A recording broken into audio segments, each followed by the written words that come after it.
Magandang araw mga kaibigan. Pag-usapan natin ang reaksyon ng House Leadership doon sa napipintong pagsampa ng criminal case laban kay Speaker Martin Romualdez at ang mga kapwa niya kongresista kaugnay doon sa falsification of legislative documents. Ito yung isasampa ni grupo ni Congressman Pantaleon Alvarez, Attorney Jimmy Bundok at iba pa. If I'm not mistaken, ngayong araw, as early as possible, isasampa na yung kaso, criminal case.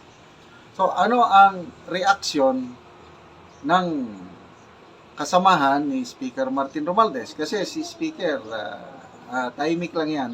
Minsan-minsan nagsasalita. Kaya lang, marami siyang mga lieutenants, wala lang na nagsasalita. Okay, ito, ang nagsalita si Congressman Kongkon.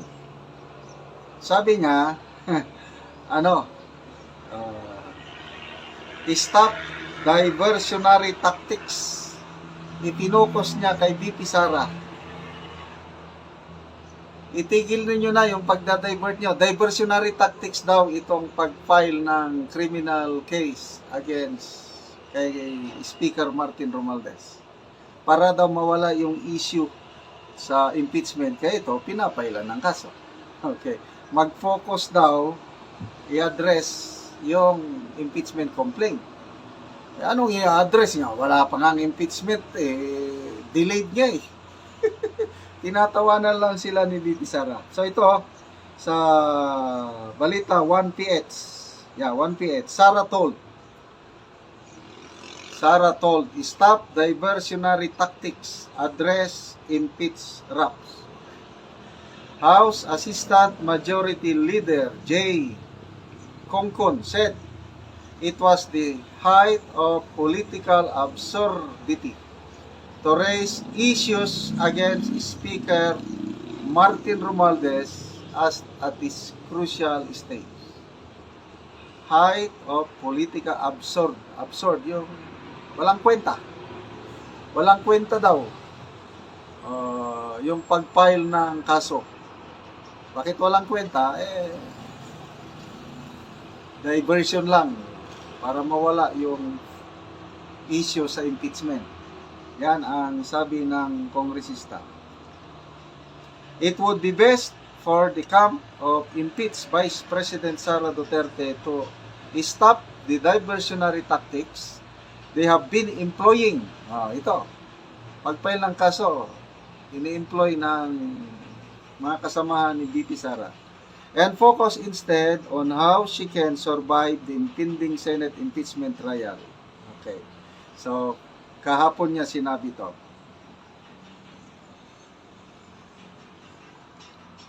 Okay, ito yung exact statement ni Congressman Kongkon. There is nothing more than a desperate move. This is, yung pag-file ng kaso, this is nothing more than a desperate move to discredit the impeachment process.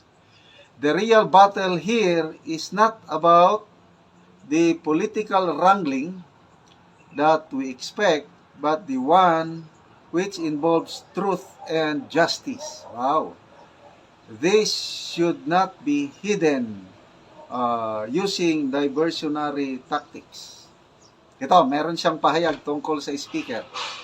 The speaker has been instrumental in ensuring that the rule of law, is followed, and now he is being targeted to weaken the case against the Vice President. This to me seems crystal clear, let alone the timing. The Speaker is suddenly criticized after the complaint was sent to the Senate. Andali ito, hindi pa, correct me if I'm wrong, hindi pa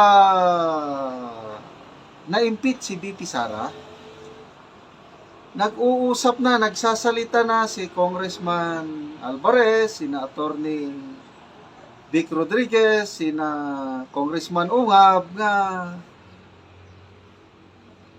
falsification of legislative documents yung nangyari na yung blank items sa BICAM report after na napirmahan biglang na-fill in the blanks doon sa enrolled bill. Sinasabi na yan at magpapile kami ng kaso. Sinabi na nila yan. So bakit sinasabi ngayon ng Congressman Kongko na bakit ngayon pa isinampa? Ngayon na to me, hindi ito related. To me, it's not a diversionary tactic. Ito talagang ginampanan lang ni na Congressman Pantaleon Alvarez. Tinupad lang nila yung salita nila na kakasuhan nila ang mga involved. So, ang BP Sara nakahanda na harapin. Tinatawanan lang niya nung sabi niya paghandaan. Tinatawanan lang niya. Magalit pa kayo nung sabi niya na mas masakit pa maiwanan ng jowa kaysa pabayaan niya yung kampo ni BP Sara. Total, pag hindi siya maganda, tanggal siya sa pwesto. So, ito ngayon, kaabang-abang yung isa kong subscriber basahin ko yung message. General, sabi niya, kaabang-abang ngayon.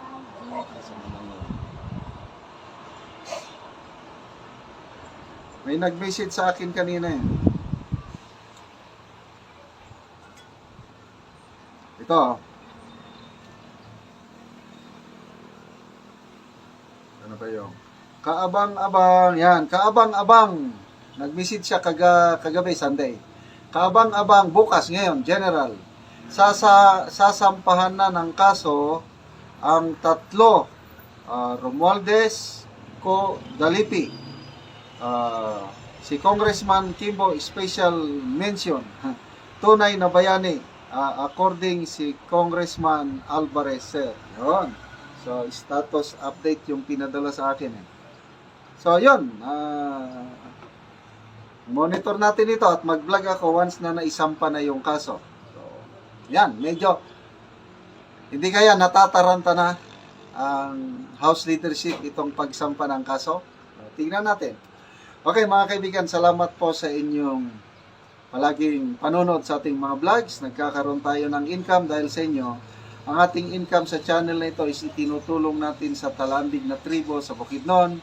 Namimigay tayo ng libreng yero at pako sa tribo para ma-repair ang kanilang sira-sirang bahay. O kaya makapagpatayo ng bagong bahay.